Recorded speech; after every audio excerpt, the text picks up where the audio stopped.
તો આવતીકાલે મતદાન થશે અને લગભગ 56,000 જેટલા જે શેર હોલ્ડર્સ છે એ લોકો મતદાન કરશે। સુરતની ધ વરાછા કોઓપરેટિવ બેંક લિમિટેડમાં આખરે 31 વર્ષ પછી પહેલીવાર 5 એપ્રિલ અને રવિવારના દિવસે મતદાન થવાનું છે। કારણ કે જે લોકોએ ફોર્મ નહોતા ખેંચ્યા એને કારણે ચૂંટણી કરવાની ફરજ પડી છે, તો આવતીકાલે મતદાન થશે અને લગભગ 56,000 જેટલા જે શેર હોલ્ડર્સ છે એ લોકો મતદાન કરશે અને એના ઉપરથી નક્કી થશે કે વરાછા કોઓપરેટિવ બેંકનું સુકાન હવે કોના હાથમાં જાય છે। તો એના વિશે તમારી સાથે વાત કરીશ। મારું નામ રાજેશ શાહ છે અને તમે જોઈ રહ્યા છો ગુજરાતના સૌથી મોટા ડિજિટલ ન્યૂઝ પ્લેટફોર્મ ખબરછે.com। વરાછા કોઓપરેટિવ બેંકની સ્થાપના 31 વર્ષ પહેલાં થઈ હતી અને એ વખતે પાટીદાર સમાજના સૌરાષ્ટ્રના જે અગ્રણીઓ છે, વલ્લભભાઈ સવાણી છે, પીબી ઢાકેજા છે, એવા ઘણા બધા અગ્રણીઓ હતા।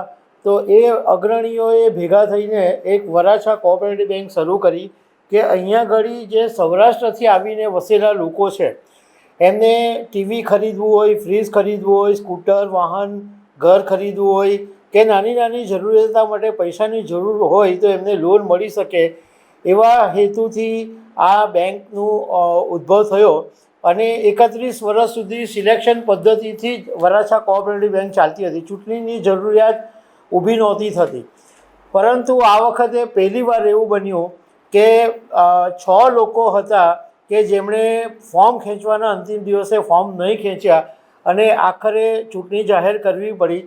પરંતુ ઇન બિટવીન 6 ઉમેદવારોમાંથી પ્રતાપ જીરાવાલાએ પોતાનું સમર્થન છે એ સહકાર પેનલ એટલે સત્તાધારી પેનલ છે એને જાહેર કરી દીધું। એટલે હવે ટોટલ જે સામેની પાર્ટી છે એ 5 જણાની થઈ ગઈ છે। સત્તાધારી પેનલના 12 જણાની એક આખી પેનલ છે જેને સહકાર પેનલ નામ આપવામાં આવ્યું છે। એટલે હવે ચૂંટણી થવાની છે 5 એપ્રિલ 2026 અને કાપોદ્રા વિસ્તારમાં આવેલી ધારુકા કોલેજના કેમ્પસમાં ચૂંટણી થશે અને સવારે 8 વાગ્યાથી 4 વાગ્યા સુધી મતદાન થવાનું છે અને 30 જેટલા બૂથ રાખવામાં આવ્યા છે।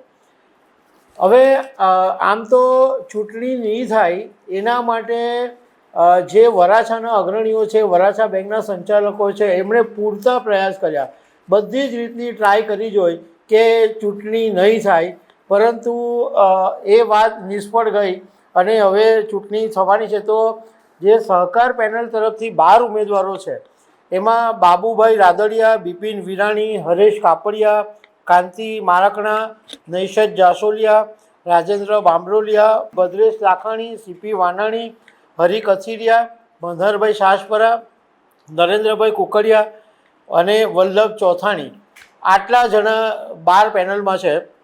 આમ તો 15ની પેનલ હોય, પરંતુ 3 ઉમેદવારો છે એ બિનહરીફ જાહેર થયા છે। એમાં 2 મહિલા છે, શારદાબેન લાઠિયા, વૈશાલી પટેલ અને બીજા એક SC/ST છે, વિનોદ મયાત્રા। એટલે આ 3 લોકો બિનહરીફ થઈ ગયા છે જે આ 12 પેનલની સાથેના છે। હવે સામેની જે લોકોએ ફોર્મ નહોતા ખેંચ્યા એમાં જુલિયન વાઘાણી, તુષાર દામડિયા, સંજય ઉમરેટિયા, હિતેશ જાસોલિયા, ઘનશ્યામ કળથિયા અને પ્રતાપ જીરા। પણ પ્રતાપ જીરાએ સમર્થન આપી દીધું છે અને પ્રતાપ જીરા સાથે અમે વાત કરી છે।